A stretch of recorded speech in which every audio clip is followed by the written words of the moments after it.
system of funding in our institutions of higher learning. We call on our parents to come out because they are the main stakeholders. They are the ones that are going to pay this fee. Should they allow such impunity to persist, they are the ones that will face the burden. We are the main stakeholders in the universities, and we have not been consulted in this new funding model. We must be consulted, and we will meet on Monday right here. We ask all comrades in Mombasa to join us on Monday so that we can reject this new funding model. J-Quad second-year students who were the first cohort under the new funding model claim they cannot appeal their placement in the wrong financial aid band, adding to their discontent. Niko second year na nilikuwa placed in band 5. Nafai kulipa over 120k each year. Na by the end of the semester we can't do the examination. Car fees bado they've not been paid. The students' primary demand is the equalization of program costs across universities to ensure fairness. The costs like medicine and surgery in JQuat, as at the old model, was 460,000. How comes that in the new funding model, the cost of medicine shifts to 612,000? We need explanations to these things. The students have proposed a cost-sharing structure where the government covers 40% of tuition fees, while students take on 60%, arguing that this model would make education more accessible. The government is the custodian of all information of all Kenyans in this republic. It is totally unacceptable for the government to keep on asking us for this information. Meanwhile, JQuat lecturers have also downed their tools in opposition to the new funding model. Lecturers are on strike as we speak, and this is courtesy of this oppressing new funding model, and we want to bring it to a halt on Monday. As the clock ticks towards the planned protest with participation from universities such as the University of Nairobi, the government's response to this mounting pressure remains to be seen.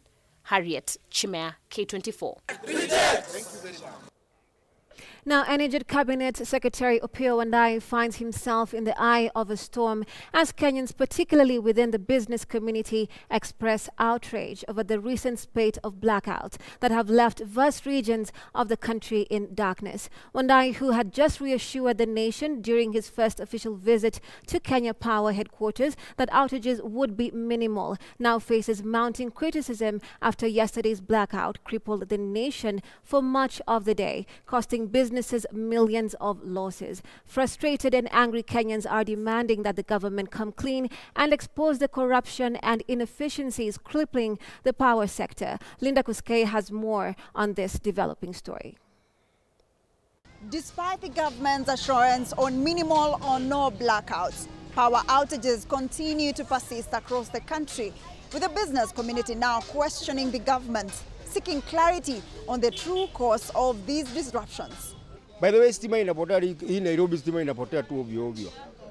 Na inafaa serikali angalie kwa sababu ndio capital city.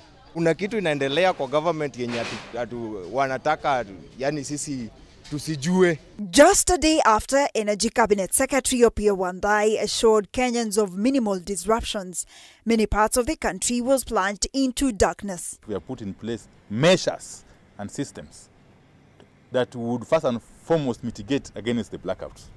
But if they happen, that there would be a system to respond swiftly to the blackouts and restore power in the shortest time possible. For the business community, darkness means lost time and money.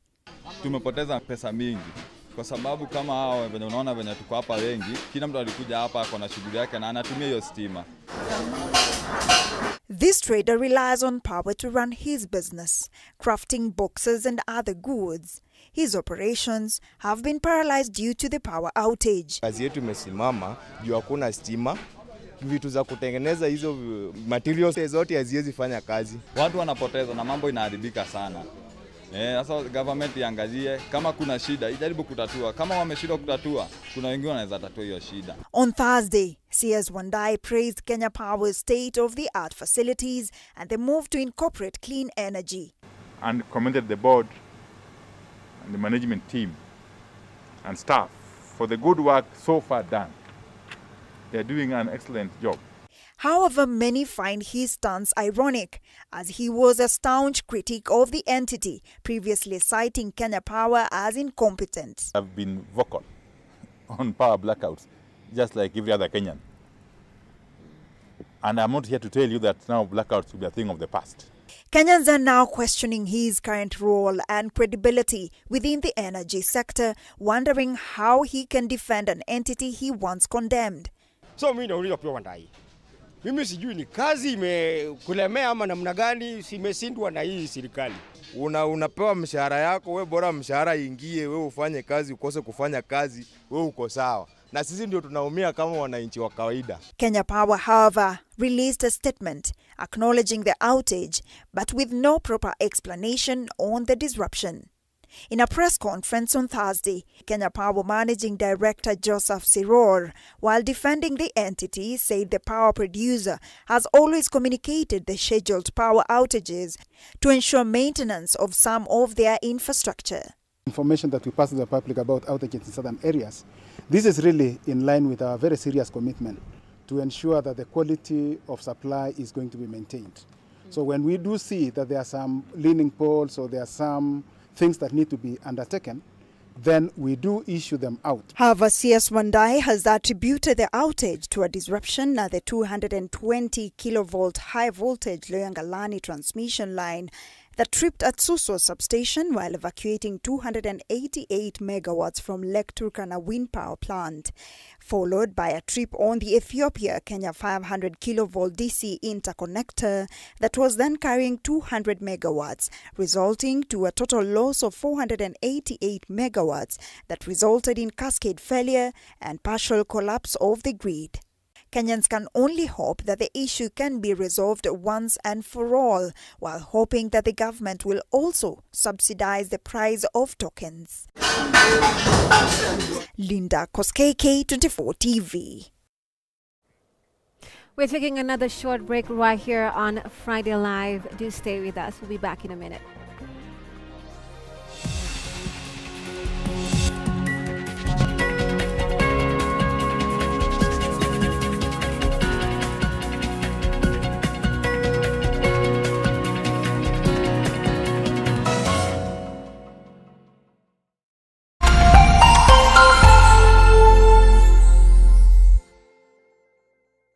Cheza kama wewe na cheza sita. Ushinde hadi mara 5,000 ya beti yako teke teke.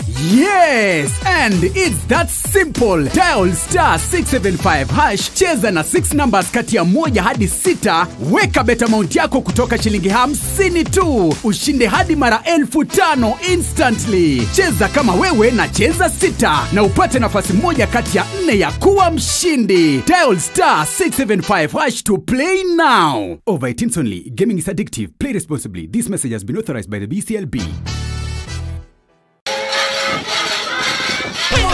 Are you ready? The Tharaka Nithi Uragate Cultural Festival is back from the 4th to the 7th of September 2024. Come enjoy our Tharaka cultural cuisines, dances, and get to learn more of the larger Ameru cultural heritage. What's more, Meru FM, in partnership with Lions Hospital, will be offering a free screening for all eyesight and diabetes problems for the entire 4 days. Powered by Tharaka Nithi County Government, Meru FM, Born Free Foundation, KWS, Shalem Investments Limited, Chuka University, Tharaka University, and OUK.